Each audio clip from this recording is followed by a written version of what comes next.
Iran ও ইসরায়েলের মধ্যে চলমান সংঘাত নিয়ে উপসাগরীয় আরব দেশগুলো তেহরানকে নিজেদের নিরপেক্ষ অবস্থান সম্পর্কে আশ্বস্ত করার চেষ্টা চালাচ্ছে। তারা জায়নবাদী ইসরায়েলের বিরোধিতা না করে নিরপেক্ষ থাকতে চান।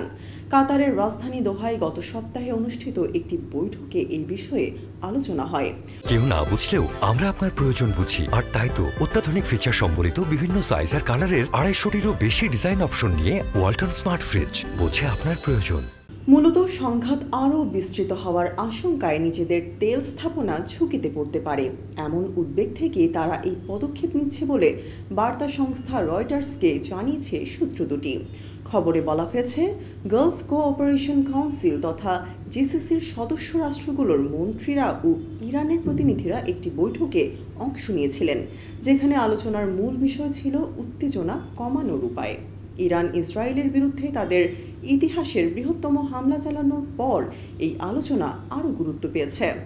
ইরান জানিয়েছে তাদের হামলা আপাতত শেষ, তবে ইসরায়েলের পক্ষ থেকে আর কোনো প্ররোচনা এলে তারা আবারও আঘাত হানবে। এরই মধ্যে ইসরায়েল কঠোর প্রতিশোধ নেবার ঘোষণা দিয়েছে। মার্কিন সংবাদ মাধ্যম এক্সিওসের এক প্রতিবেদনে বলা হয়, ইরানের তেল স্থাপনাগুলোকে নিশানা বানানোর পরিকল্পনা করছে ইসরায়েল। এই সংঘাতকে ঘিরে মধ্যপ্রাচ্যে উত্তেজনা তুঙ্গে পৌঁছেছে এবং উপসাগরীয় দেশগুলো নিজেদের তেল সরবরাহ ও অর্থনৈতিক স্থিতিশীলতা রক্ষার জন্য কোনো ধরনের সংঘাতে জড়িয়ে পড়ার ঝুঁকি এড়াতে সচেষ্ট। ইরান সরাসরি উপসাগরীয় তেল স্থাপনাগুলোতে হামলার হুমকি না দিলেও হুঁশিয়ারি দিয়েছে যে ইসরায়েলের সমর্থকেরা যদি সংঘাতে সরাসরি জড়ায় তবে তাদের আঞ্চলিক স্বার্থগুলোকে নিশানা করা হবে।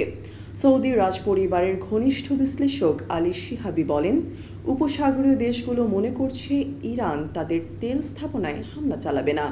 তবে ইরানের পক্ষ থেকে এমন কিছু সংকেত পাওয়া যাচ্ছে যা ইঙ্গিত দিচ্ছে তাদের এই ক্ষমতাটি রয়েছে এবং এটি যুক্তরাষ্ট্র ও বৈশ্বিক অর্থনীতির উপর চাপ সৃষ্টির একটি হাতিয়ার হতে পারে। শিহাবি বলেন, ইরানের প্রতি জিসিসির বার্তা স্পষ্ট, তা হল অনুগ্রহ করে উত্তেজনা কমান।